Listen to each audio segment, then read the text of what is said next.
Ya, yang apa namanya?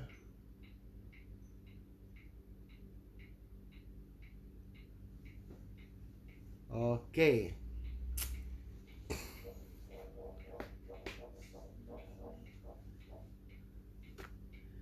Semi sudah bergabung di Instagram.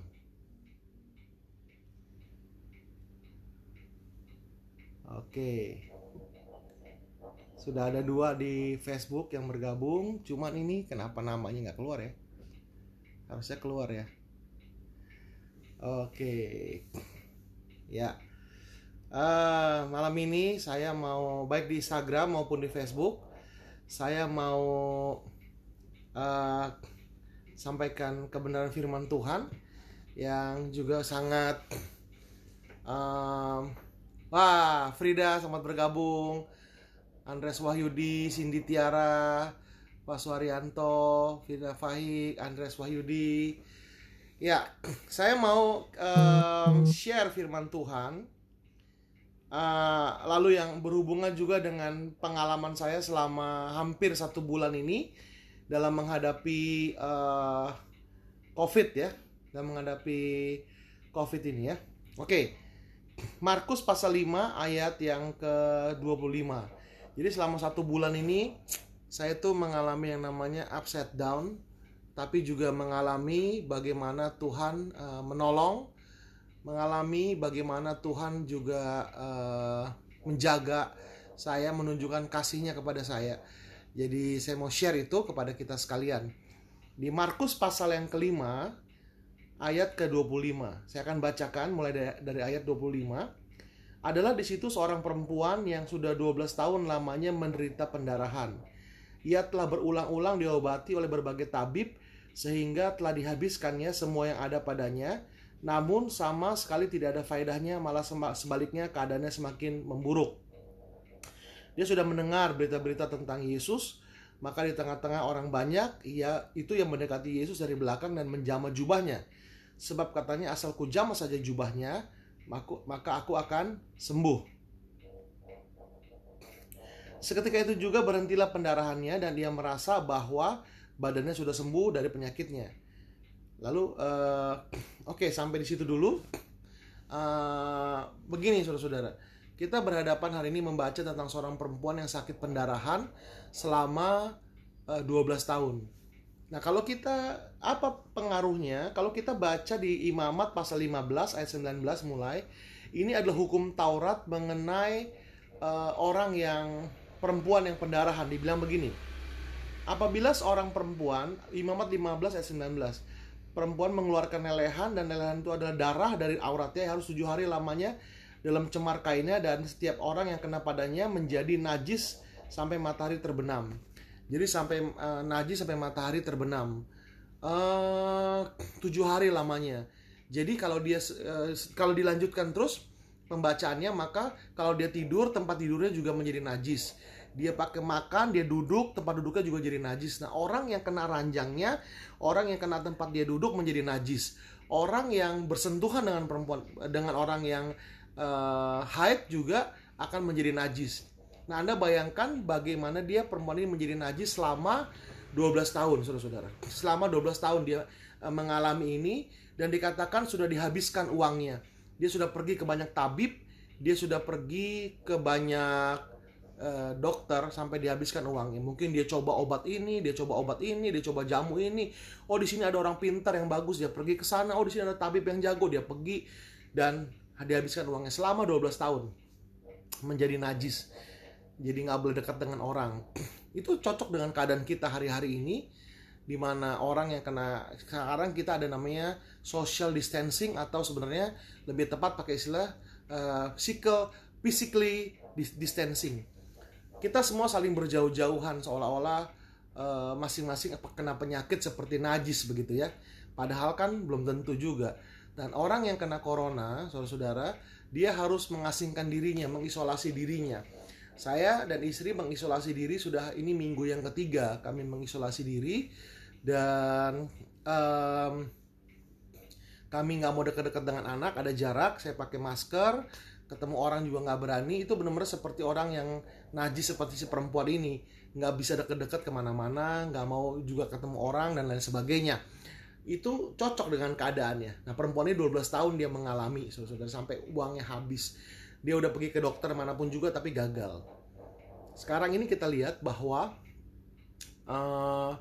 COVID ini, saudara, belum ada obatnya sampai hari ini. Jadi satu-satunya obat adalah bagaimana kita bisa dinaikkan daya tahan tubuh kita. Jadi paling makan vitamin, minum vitamin ya. Sama tentu ada obat-obatan tertentu yang diberikan, tapi itu bukan untuk menyembuhkan. Sama si perempuan ini. Saudara, kalau Anda kena corona, untuk berobat saja itu saya perkirakan minimal 30 juta, saudara-saudara. Jadi kalau Anda berobat penyakit ini ke rumah sakit pemerintah dan itu biasanya gratis, maka Anda bayangkan bahwa pemerintah minimal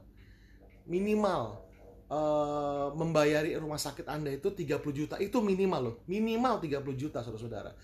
Bayangkan ada berapa banyak orang yang dirawat, beban anggaran negara itu seperti apa, saudara-saudara ya. Dan sudah nggak ada harapan. Kalau dulu Jakarta rusuh, kita bisa lari ke Amerika, kita bisa lari ke Australia atau lari ke Singapura. Tapi sekarang ini kita mau lari kemana? Seluruh dunia kena virus ini. Kita nggak bisa lari kemana-mana. Si perempuan ini juga udah nggak bisa lari kemana-mana. Dia ibarat kata sudah putus asa gitu.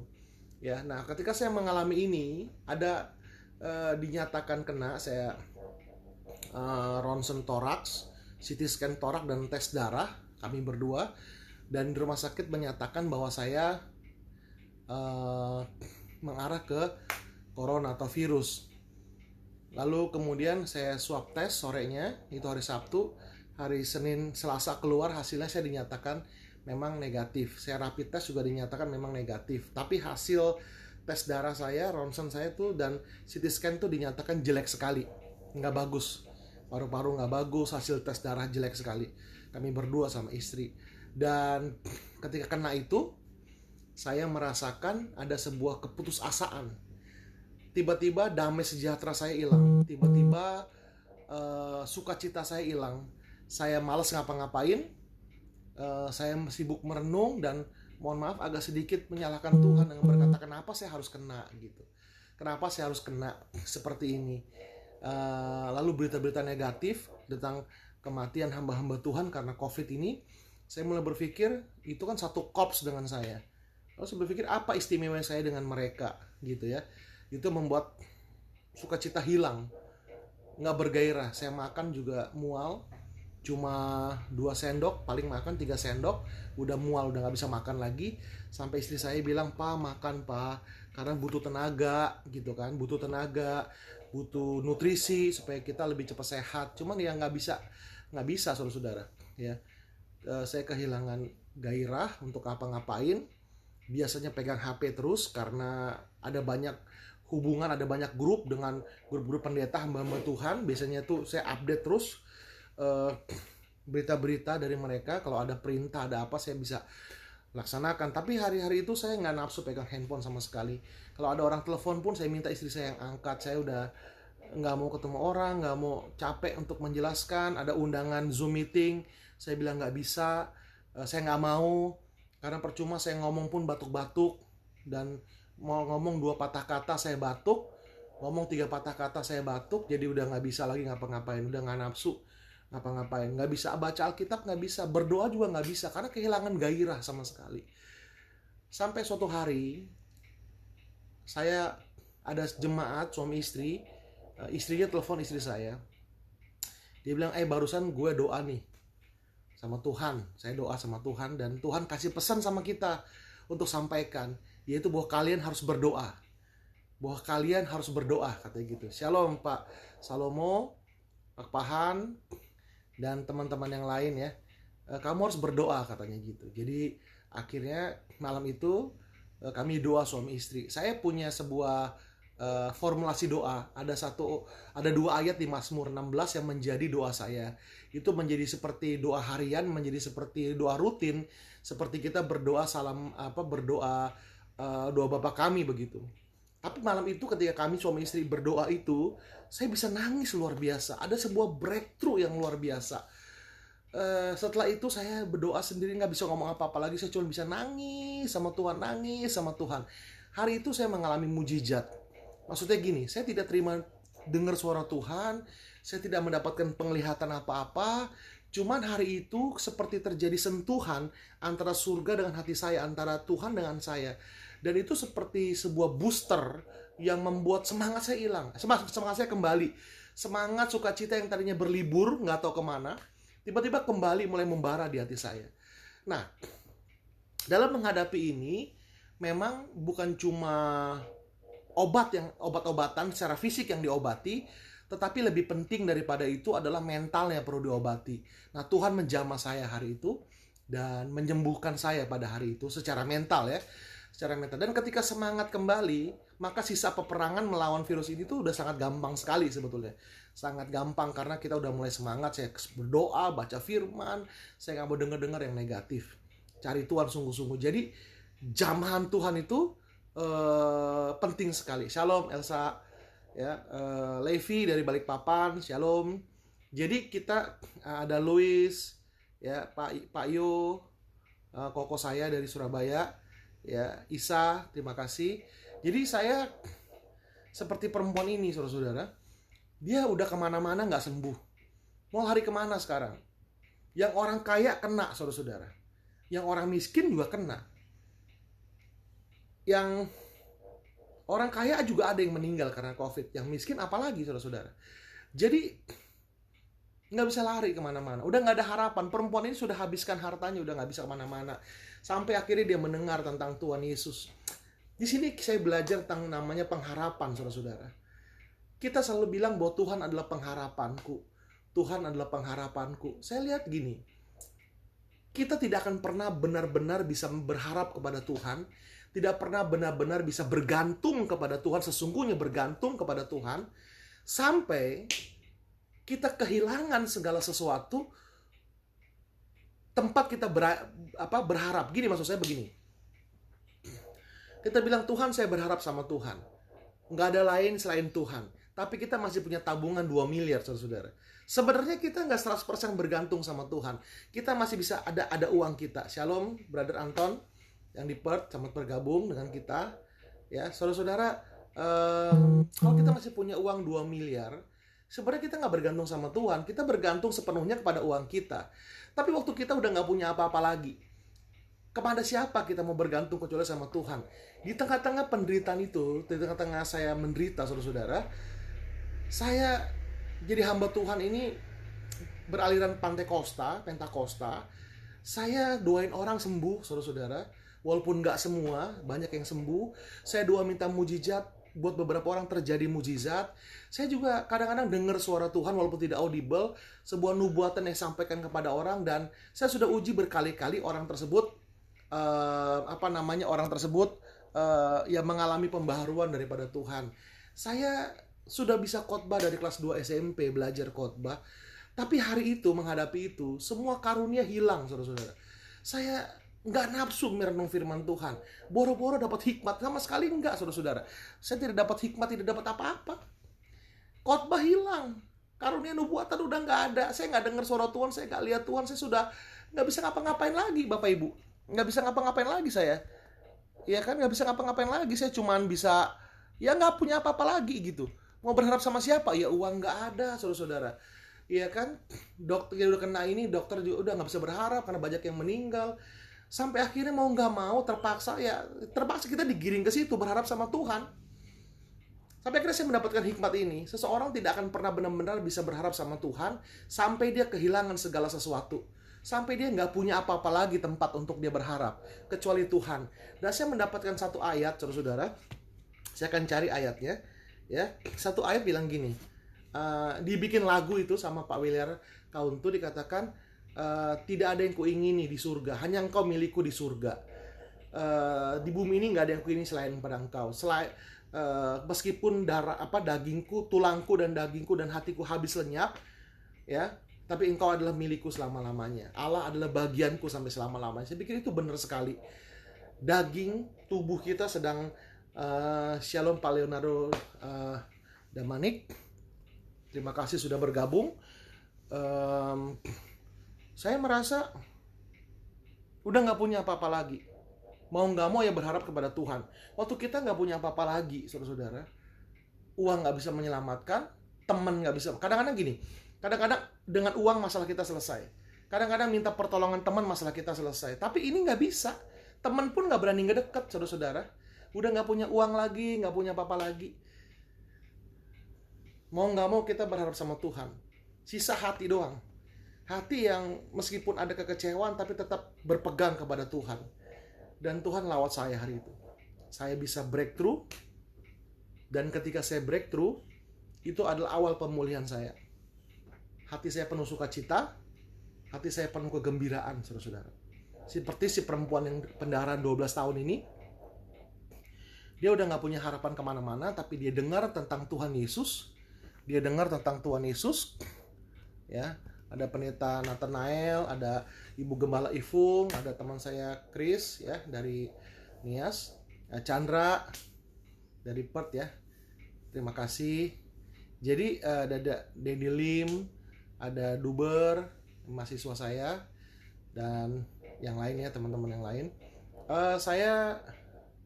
Perempuan ini akhirnya tidak lihat tentang Tuhan Yesus, dia udah gak punya apa-apa lagi, saudara-saudara. Dia udah gak punya apa-apa lagi.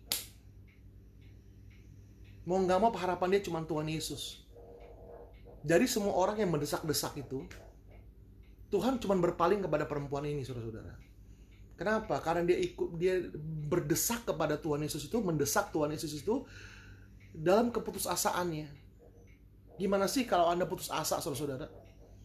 Gimana kalau Anda putus asa? Dan Anda menemukan jalan keluar. Anda akan fight untuk jalan keluar itu, sekalipun mungkin jalan keluar itu sesuatu yang bertentangan dengan hati nurani Anda. Anda akan berusaha benar. Kalau ada orang yang menjadi jalan keluar, Anda akan datangi orang tersebut. Dan mungkin Anda, saudara-saudara, akan mungkin bersujud di bawah kakinya supaya Anda bisa ditolong, saudara-saudara. Demikian perempuan ini, dia mendekati Tuhan Yesus dengan sebuah iman. Gak usah didoakan lah. Yang gak usah didoakan lah. Asal ku jamah saja jumbai jubahnya, aku akan sembuh. Itu imannya, saudara-saudara. Dan akhirnya dia jamah jubah Tuhan Yesus. Itu bukan jubahnya juga, itu seperti kerudung doa gitu ya. Itu orang pria Israel, dia selain ada jubahnya, dia pakai kerudung itu ya, dan kerudung itu panjang, saudara-saudara. Itu sebutnya the wing ya, sayap. Makanya di Malaki ada tentang oleh sayapnya engkau akan ada kesembuhan pada sayapnya, the wings. Itu sebenarnya sebuah baju, sebuah jubah kayak perempuan sekarang pasmina, sebuah jubah doa. Jadi kalau mereka mau doa, mereka tutupi begitu, saudara-saudara. Jadi nggak bisa lihat kiri kanan, tuh fokus. Itulah yang namanya rumah doa, itu sebetulnya. Itu rumah doa. Jadi itu yang dijamah, saudara-saudara. Itu yang dijamah oleh si perempuan ini, dan seketika penyakitnya sembuh. Dan itu tiba-tiba Tuhan Yesus berkata, siapa yang jamah saya? Karena ada kuasa yang keluar. Apa istimewa si perempuan dibandingkan ratusan orang yang berdesakan pada saat itu? Dia mendekati Tuhan dengan tingkat kebergantungan 100%, saudara-saudara. Dia berharap, karena memang sudah nggak ada lagi tempat untuk berharap. Kalau Anda seperti saya kena penyakit ini, saudara-saudara, kami suami istri kena penyakit ini, Anda akan merasakan bagaimana kita kehilangan segala-galanya, saudara-saudara. Karena yang punya uang pun banyak yang mati, saudara-saudara. Banyak yang meninggal dunia. Gitu. Jadi yang kaya miskin sama, saudara-saudara. Dan saya berpikir, Tuhan, udah nggak ada lagi tempat berharap. Satu-satunya ya Tuhan Yesus yang punya hidup kita, Shalom, Yehuda So, anak muda yang luar biasa, ini sahabat saya. Saya udah nggak ada lagi tempat untuk berharap kecuali Tuhan. Jadi kita datang sama Tuhan tuh datang memang udah nggak punya apa-apa lagi, saudara-saudara. Kita cuma berkata, ya Tuhan, sekalipun dagingku dan tulangku habis lenyap, bagianku hanyalah Tuhan sampai selama-lamanya.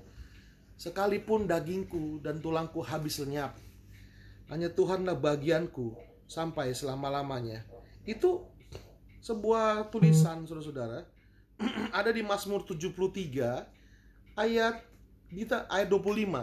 Saya akan bacakan Mazmur 73 25 dan 26. Siapakah gerangan ada padaku di sorga selain Engkau? Selain Engkau tidak ada yang kuingini di bumi. Benarkah, saudara-saudara? bahwa Tuhan yang kita inginkan ternyata enggak juga keinginan kita banyak. Ayat 26, sekalipun dagingku dan hatiku habis lenyap, dagingku dan hatiku habis lenyap, gunung batuku dan bagianku tetaplah Allah selama-lamanya. Saya mengalami ini, saudara-saudara. Saya merasa di tubuh saya sedang rusak, paru-paru saya sedang rusak, berkabut, batuk terus, saudara-saudara.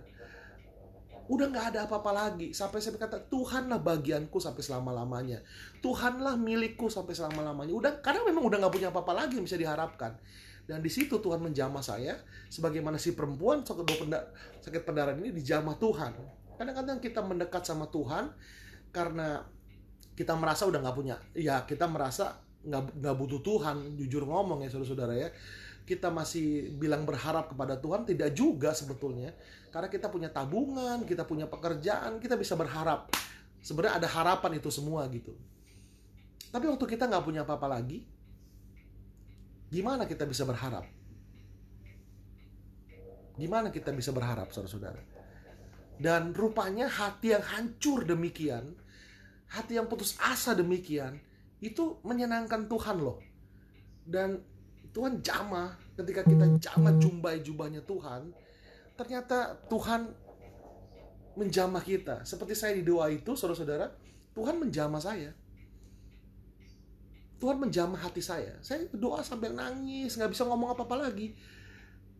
Saya merasakan hadirat Tuhan kuat sekali waktu itu, menjamah saya, saudara-saudara.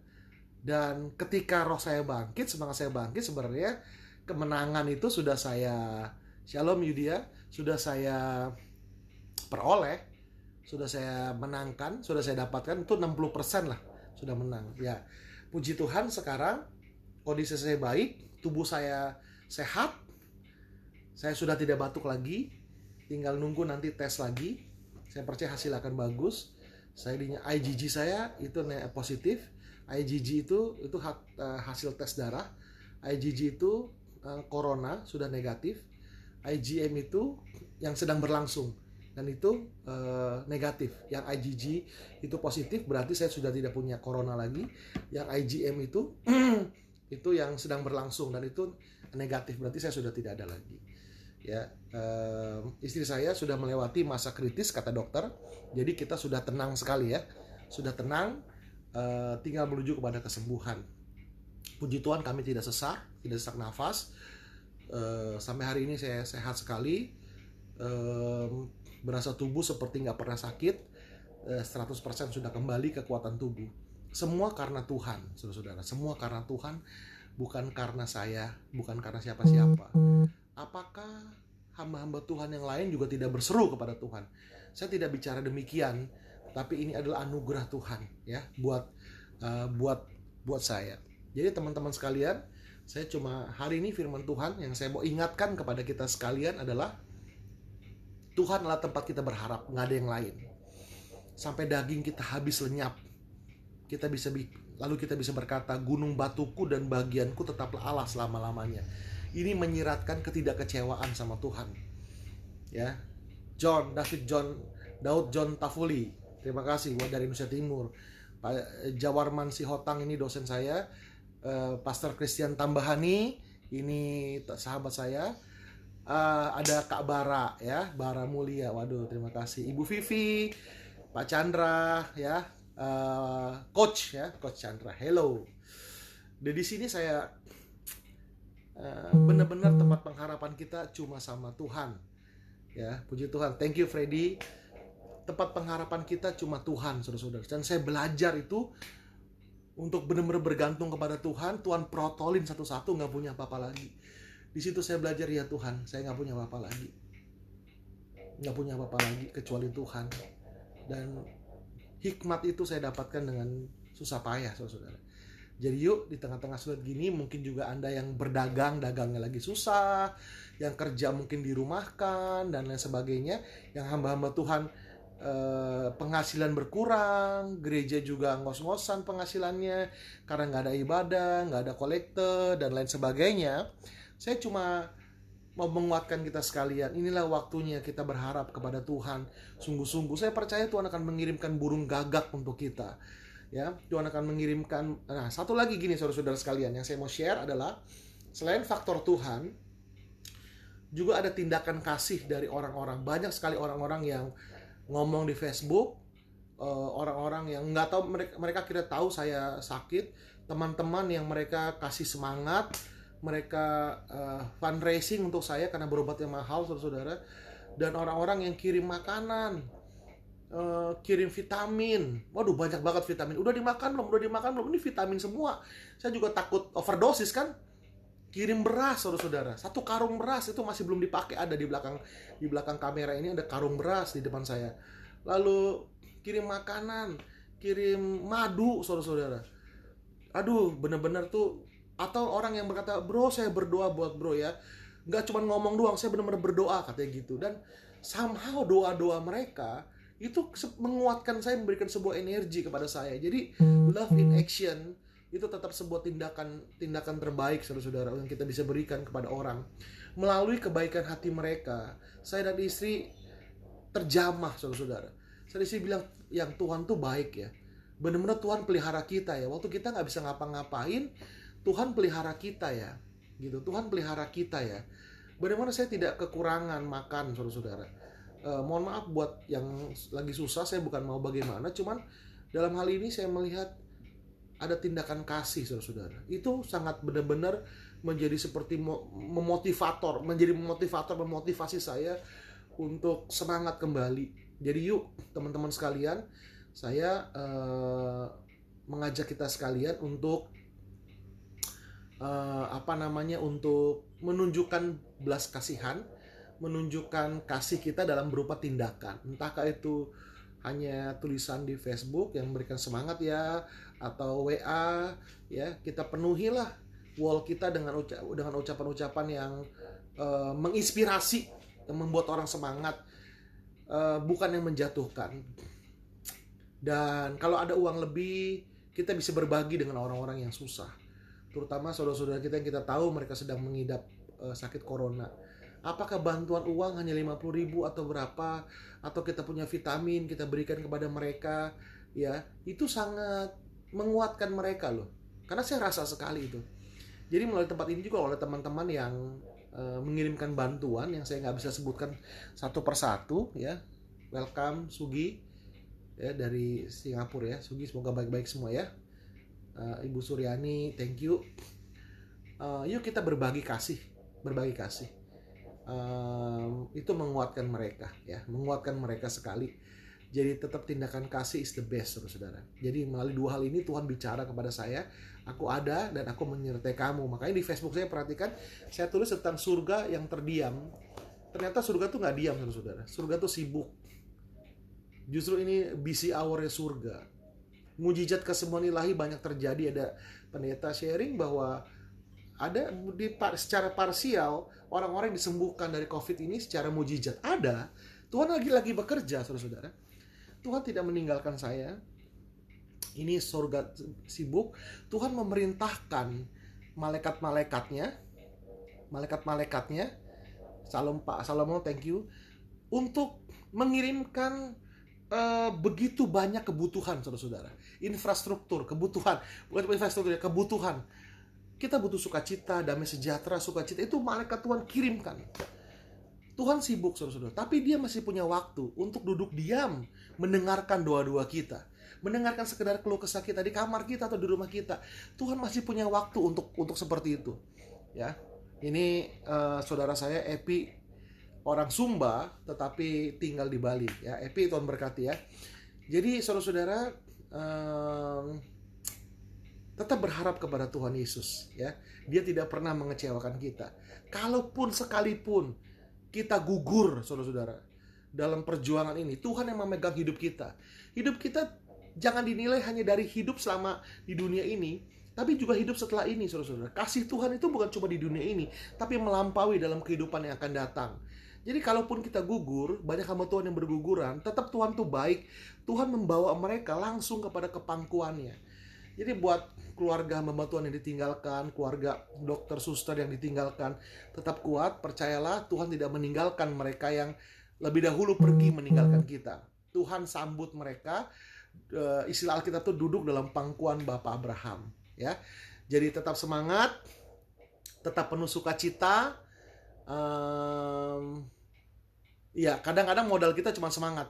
Bayangin ya, kadang-kadang nggak punya modal apa-apa, modalnya cuma semangat. Dan itu ternyata cukup untuk membangun kehidupan yang lebih baik, ya, kehidupan yang lebih baik. Jadi ada teman saya, Om Setiabudi dari Batam. Beliau pemilik dari soto Betawi Nyonya Meriwati, dan dia bangun itu dari nol, modalnya semangat, dan ternyata sukses luar biasa ya. Selamat, saya sudah pernah makan dan enak sekali. Jadi bayangkan di Batam ada soto Betawi dan rasanya enak, saudara-saudara ya. Oke, demikian sharing daripada saya. Semoga menjadi berkat bagi teman-teman sekalian. Nanti saya akan sharing lagi yang lain, karena ada banyak faktor yang bisa digali dari pengalaman saya menghadapi ini semua, yang bisa digali, yang akan saya coba sharing kepada saudara-saudara sekalian ya. Tuhan Yesus memberkati kita sekalian. Pak Budi Haji Salim, thank you Pak sudah menonton ya, sudah menyaksikan. Tuhan Yesus memberkati Pak Budi, ini hamba Tuhan ya. Pak Peter, nah suike tanpa tulang kapan nih? Di Kelapa Gading makanan sekarang semua take away. Nanti setelah surut kita makan suike tanpa tulang. Puji Tuhan, terima kasih Keifam ya. Thank you. Tuhan Yesus memberkati. Sampai nanti saya live yang berikutnya, saya akan umumkan kapan saya live, dan semoga ini memberkati kita sekalian. Tuhan Yesus memberkati. Salam, saya pamit mundur. Tetap semangat.